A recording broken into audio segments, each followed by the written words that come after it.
সাধারণ মানুষ ছিলেন। তার ভাষা আন্দোলন, তৎকালীন রাজনীতি, এরকম গবেষণামূলক বই আমি সম্ভবত সম্পিটার বা চার্লস বেটলহাইম যেরকম করে গবেষণা করেছেন, পৃষ্ঠা জুড়ে জুড়ে দিন ধরে ধরে উনি এইরকম করেছেন। এই রকম দলিল কেউই রচনা করতে পারেননি। আরও অজস্র বই লিখেছেন তিনি।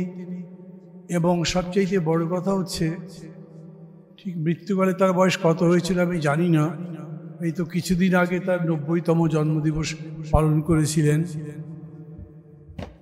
উনি আজীবন সংগ্রাম করেছেন যে সত্যের প্রশ্নে কখনো আপোষ করেননি। আমাদের বুদ্ধিজীবীদের বেশিরভাগই একটা সমস্যা আছে, যেরকম আহমেদ সাফা বলেছিলেন, ঢাকা বিশ্ববিদ্যালয়ের বুদ্ধিজীবীদের বুদ্ধি যদি ধার করা হতো, তাদের পরামর্শ না হতো, তাহলে বাংলাদেশের স্বাধীনতাই হতো না। আমাদের এই বুদ্ধিজীবীদের ক্ষণে ক্ষণে ভুল পাল্টানো, কথা বদলানো, সত্যকে চেপে রাখা, সত্যকে আড়াল করে নিজের একটা নিরাপদ আশ্রয় খোঁজার চেষ্টা বহু বছর দেখেছি।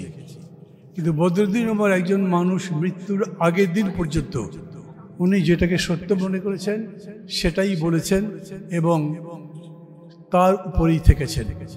আবারও গভীর শ্রদ্ধা জানাচ্ছি তাকে। আমি প্রথমত আজকের এই অনুষ্ঠানে যারা আয়োজন করেছেন তাদের সবাইকে আন্তরিক ধন্যবাদ জানাচ্ছি। খুবই যুক্তিযুক্ত একটা সময়ে খুব প্রয়োজনীয় একটা বিষয়ের উপরে তারা এই আলোচনার আয়োজন করেছেন। কিন্তু যেরকম করে সবার সভাপতিত্ব বোধ হয় নাকি, আচ্ছা, সঞ্চালক যেরকম করে বললেন, আমার কাছ থেকে এরকম করে জুলাই ঘোষণার একটা দিক নির্দেশনা পাবেন এই আশা করা বোধহয় ঠিক হবে না। আমি বরঞ্চ অপেক্ষা করতে পারতাম যদি যে দুই দল, বিশেষ করে বিএনপি এবং জামাত ইসলামের নেতারা আসেননি, তারা যদি আসতেন, তাদের কথাটা দরকার ছিল।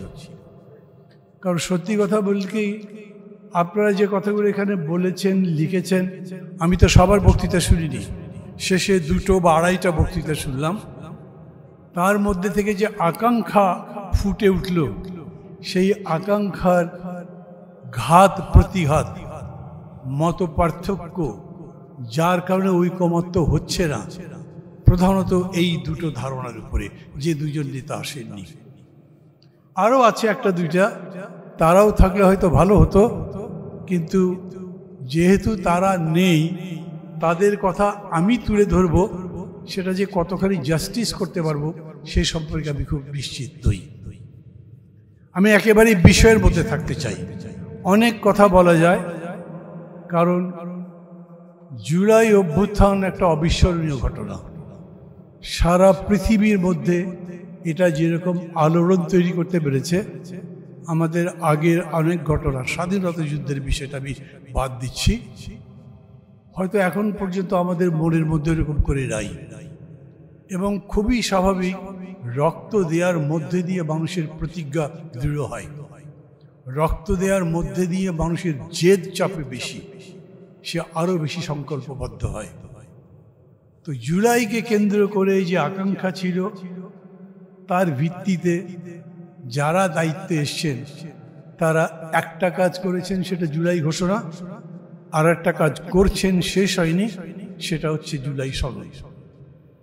আমি খানিকটা ঘোষণার উপরে কথা বলবো, খুবই অল্প, এবং তারপরে জুলাই সনদ নিয়ে বলবো, এবং সেটাও যতদূর সম্ভব সংক্ষিপ্ত, কিন্তু আপনাদের বোঝার মতো করে আমি যেরকম বুঝি তার উপর। প্রথমে একটা কথা বলি, সবাই এরকম বলি না, অভূতপূর্ব জাতীয় ঐক্য স্থাপিত হয়েছিল জুলাই আগস্টে। এই ঐক্যটা কিসের? একটাই পয়েন্ট ছিল, শেখ হাসিনাকে চাই না। বাকি অন্য কোনো ব্যাপারে যারা যারা এই আন্দোলন করেছেন তাদের পরস্পরের মধ্যে কোনোদিন আলাপ আলোচনা তো হয়নি। Reality is a reality, you have to call spade a spade. এটাই হচ্ছে সত্যি। আপনারা দেখেছেন ৪ তারিখ পর্যন্ত আমি বলতে পারি, ধরেন আমার নিজের কথাই যদি জিজ্ঞেস করেন, বক্তৃতা করতে হয়, কথা বলতে হয়, রাজনীতি করি, অতএব সবসময় আসার কথা বলি। লড়াই মানে জিতবই, লড়াই করলে এটার পরাজয় নেই, এরকম করেই বলি। কিন্তু বহু মানুষকেই দেখেছি আমাকে প্রশ্ন করেছেন 4 তারিখে, গত বছরের 4 আগস্টে, ভাই কিছু হবে, যেটা সবসময় করেছে প্রায় 15 বছর ধরেই। আমি আমার মতো বক্তৃতা করছি, নিশ্চয়ই হবে ইত্যাদি ইত্যাদি, আমার সেরকম ভিডিও আছে কিছু। কিন্তু 5 তারিখে যখন শেখ হাসিনা পালিয়ে গেলেন, তারপরে কি তা আমরা জানতাম না। 4 তারিখে তো জানতামই না, 5 তারিখেও জানতাম না। 5 তারিখে আন্দোলনের শক্তির ডাকে বাকি সব শক্তি একসাথে বসে পরবর্তী কর্মসূচি নির্ধারণ করেনি। আর্মি চিফ ডেকেছেন ক্যান্টনমেন্টে, সবাই আছে। সেইখানে প্রথম ক্যান্টনমেন্টের বৈঠকে, যদি আমি যেতে পারিনি, গুলশান থেকে রওনা হয়েছিলাম, আমি যেখানে ছিলাম জাহাঙ্গীর গেট যেতে যেতে আমার 3 ঘন্টা লেগেছিল। পথের মধ্যে মানুষ, আমার গাড়ি কোনো স্টিন্টেড নয়, গ্লাস, অতএব সবাই দেখেছে, চিনেছে, গাড়ি থামিয়ে ফেলেছে, মানে উল্লাস ইত্যাদির মধ্যে দিয়ে যেতে যেতে পারিনি। সন্ধ্যায় বঙ্গভবনের বৈঠকে ছিলাম আমি। ওইখানে নতুন ধরনের সরকার নিয়ে কথাবার্তা খুবই কম হয়েছে, একদম হয়নি তা বলছিলাম। কি হয়েছে তার রেজাল্ট আপনারা পরে দেখেছেন। 5 তারিখে পরিবর্তন, 8 তারিখে সরকার। কি 8 তারিখে সরকার, 3 দিন লাগলো কেন? কারণ এর মধ্যে আমাদের সিদ্ধান্ত করতে হয়েছে কি সরকার হবে। আপনারা পত্রিকায় পড়েছেন, এনসিপির আহ্বায়ক নাহিদ বলেছেন ওনাদের প্রস্তাব ছিল একটা ন্যাশনাল গভর্নমেন্ট করতে, কিন্তু বিএনপি সেটা একমত হয়নি। তাহলে জাতীয় ঐক্য কি ছিল তখন আমাকে বলেন। তারপর থেকে আপনারা দেখছেন লাগাতার ভাবে ফরহাদ মাজার সাহেব বলেছেন এটা একটা বিপ্লবী সরকার হওয়া উচিত ছিল, শপথ হওয়া উচিত ছিল শহীদ মিনারে, সেই শপথ পাঠ করা উচিত ছিল কোনো একজন শহীদের পিতা মাতা যাই হোক, সেরকম কেউ হয়নি। স্যাটায়ার করছিলেন, তারপরেও সবাই এরকম বললে আমাকে জিজ্ঞেস করে, কিন্তু ফরহাদ ভাইয়ের ওয়াইফ তো গিয়ে আবার উপদেষ্টার শপথ দিয়েছেন, তার মানে উনি ওনার কথা বলেছেন। ওনাদের দুইজনের এই ব্যাপারে একমত ছিল না। জাতি তখন প্রায় পথভ্রষ্ট বলেন অথবা দিশাহীন হয়েছিল, বুঝতে পারছিল না কি করতে হবে। অতএব ডেকেছেন কাকে? প্রফেসর মোহাম্মদ ইউনূসকে। প্রফেসর মোহাম্মদ ইউনূস জীবনে কোনোদিন করে বিপ্লবের কথা বলেছেন? এমনকি করে অভ্যুত্থানের কথা বলেছেন? আপাদ মস্তক একজন সংস্কারবাদী। He is a doer, he is a performer, he is a reformist, he is a wonderful person, এই অর্থে যে উনি সারা দুনিয়াকে চমকে দিয়েছেন তার মাইক্রো ক্রেডিট দিয়ে। এখন উনি তার সোশ্যাল বিজনেস দিয়ে সারা দুনিয়াকে চমক দিচ্ছেন, নতুন একটা আইডিয়া করছেন। তো ওনাকে সব সময় দেখেছেন উনি একজন গণতন্ত্রী, নিখাদ ট্রেডিশনাল যে গণতন্ত্র, সেই গণতন্ত্রের মধ্যে আছেন। তাকে সবাই যখন অনুরোধ করেছে আপনার স্যার দায়িত্ব নিতে হবে, উনি কি বলেছেন? এত যারা রক্ত দিয়েছে, এত বড় লড়াই করলো, তাদের অনুরোধ আমি ফেলতে পারলাম না, তাই চলে আসলাম। কিন্তু উনি এসে এয়ারপোর্টে কি বলেছেন? বলেছেন আমি যা বলছি তা মানতে হবে। জেদ করে বলেন, ধমক দেননি, আবদারের মতো করে বলেছেন আমি যা বলছি, যা বলবো সেটা মানতে হবে, না হলে আমি আবার চলে যাব। আমি সবসময় ভয় পাই। উনি আমার টিচার ছিলেন, সরাসরি আমি প্রায় জায়গাতেই বলি, খুবই পছন্দ করি তাকে, এবং তার শিক্ষা আরও অভূতপূর্ব ছিল। কিন্তু তারপরেও উনি ছেড়ে চলে যাবেন এই যে বললেন, আমি তখনও বলেছি যখন তখন কিন্তু এরকম কাজ করতে পারে, করলো না। মাঝে একবার ওই নাহিদ ইসলামী বললো যে উনি চলে যেতেন, আমরা সবাই বোঝাচ্ছি ইত্যাদি ইত্যাদি। তারপরে যখন আমাদেরকে উনি ডাকলেন, গিয়ে জিজ্ঞেস করলাম, বললো যা করতে চাচ্ছিলাম তা তো করতে পারছি, তার থেকে লাভ নেই। আপনারা কেউ এখন প্রফেসর ইউনূসের আইডিয়া সম্পর্কে জানেন? উনি যা চান তা করতে পারছেন বলে মনে করছেন? যে অন্তর্বর্তী সরকার আছে তারা এরকম মনে করছে যে আমরা যা করতে চাই তা করতে পারবো? যে জুলাই সনদ নিয়ে কথা বলছেন, সেই জুলাই সনদের ড্রাফটিং এবং সব কিছু করবার কাজকে করছে ঐকমত্য কমিশন। ঐকমত্য কমিশনের মূল দায়িত্বটা পালন করছেন প্রফেসর আলী রিয়াজ, যিনি ভাইস চেয়ারম্যান এটার।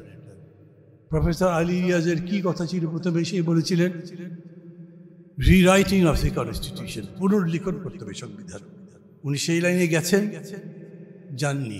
কি লাইনে গেছেন দেখছেন সেটা। অ্যাবসলিউটলি যখন আপনার 7A 7B চলে গেল কনস্টিটিউশন থেকে, বেসিক্স অফ দি কনস্টিটিউশন বদলে গেল, তখন আপনি যে কোনো জিনিস অ্যামেন্ড করতে পারেন।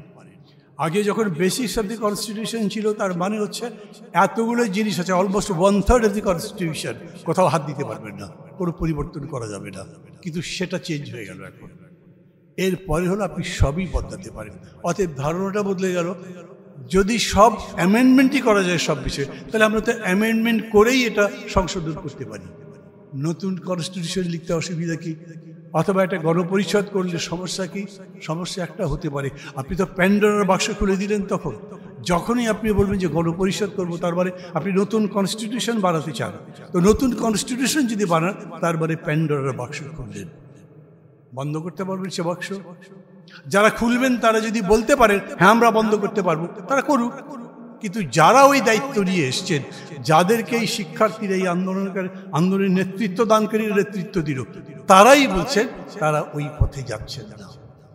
এবং দেখেন প্রফেসর ইউনূস কি করলেন, কোনো বৈপ্লবিক পথে, এমনকি অভ্যুত্থানেরও যে ট্রেডিশন থাকে, অলমোস্ট সারা পৃথিবীতে কোনো অভ্যুত্থান অত বেশি অর্গানাইজড হয় না, খুব বেশি স্বতঃস্ফূর্ত হয়। এই স্বতঃস্ফূর্ততার কারণে অনেকগুলো প্রশ্ন শুরুতেই হয়তো রিজলভ করা থাকে না, কিন্তু ধীরে ধীরে রিজলভ করতে হয়।